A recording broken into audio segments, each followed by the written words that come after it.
established populations in Utah. Unfortunately, only one of those is native. It is the desert tortoise from Washington County down in the Mojave Desert. That is our only Utah native animal. The other 5 are non-native exotics that have been introduced by the pet trade. And unfortunately, this is one of them. This is an alligator snapping turtle. His name is Bowser. Bowser weighs about 35 pounds. They get up to 200 pounds. That's the size of an upside down wheelbarrow.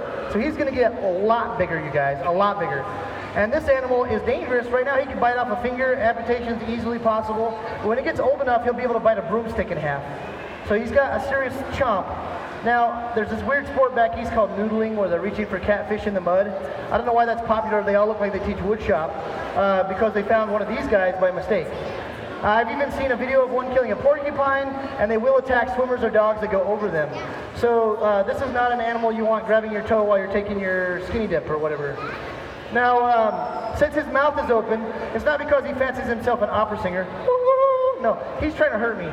But if you guys promise to hide your fingers, I'll come a little closer. Hide your fingers, please. Because like I said, if he gets your finger, you don't get it back ever.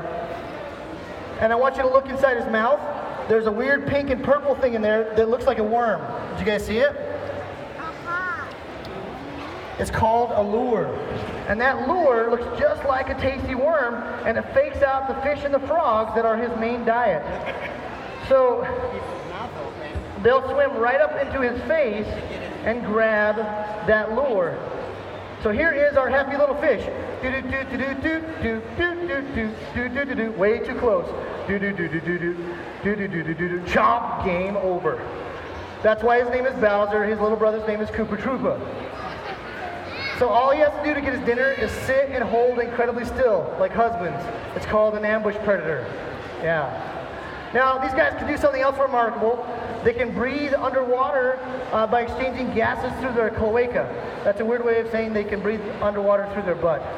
Yeah. Don't try that in the bathtub at home. It's embarrassing. Yeah. Yeah. Now, you guys are aware from basic chemistry class that water is 2 hydrogen molecules and an oxygen molecule, right? But what they didn't tell you in chemistry class is there's also free radical oxygen, O2, floating around in the water. Otherwise, everything with gills that uses that O2 would die, like fish, or baby salamanders, or the plants that are giving off the O2. There has to be a balance in the water. So if the water becomes anoxic, the animals die. So this dude, as long as there's free radical oxygen in the water, he can stay down indefinitely. He can stay burrowed under the bottom of the pond, into the mud, and he doesn't need to come up because he's exchanging gases through his bum. Gross. That's super gross, man. Yeah. Now, these guys have been reported in the Bear River estuary. That is unconfirmed.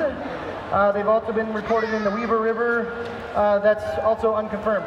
But he has a close cousin that I want to show you guys called the common snapping turtle. You guys see these big dragon ridges on his back?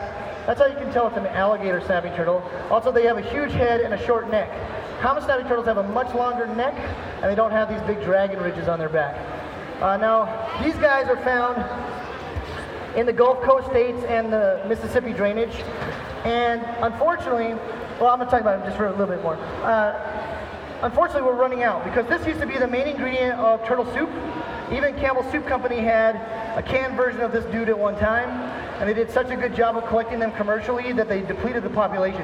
So it's being considered as a sensitive species on the Endangered Species Act, and they are now protected wherever they're found. In 2014, they did some genetic research, and they found out that we have 3 distinct populations of alligator snapping turtle that are individual species. That don't interbreed, that don't interact with each other. So we have 3 different kinds of alligator snapping turtle species. We didn't know that until 2014. Genetics is awesome. Unless you're on daytime TV with your ex, then genetics is not awesome. All right, let's go ahead and take a look at a common snapping turtle.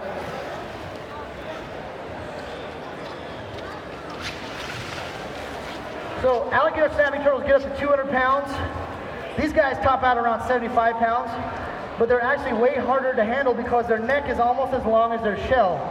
So they can stretch and boomerang back their head and try to grab you even if you're holding them. This is why you see the yokels on the weird cable channels holding them by their tail. It's because they're scared to death of that thing. Although that's not an ethical way to hold an animal because you're supporting all of its weight on just a few tiny vertebrae in its tail. So please don't ever tail a turtle. That's not ethical, you guys. So the correct way to hold it is to grab this inguinal area by his thighs and then take the punishment from his claws. But like I said, his neck is almost as long as his shell, so I don't dare reach up farther than this, or I'm bound to take a bite. And he'll take a little nugget of skin out and he's not going to give it back. So common snapping turtles are called common for a reason. They're found in almost every Midwest and Eastern state in the United States.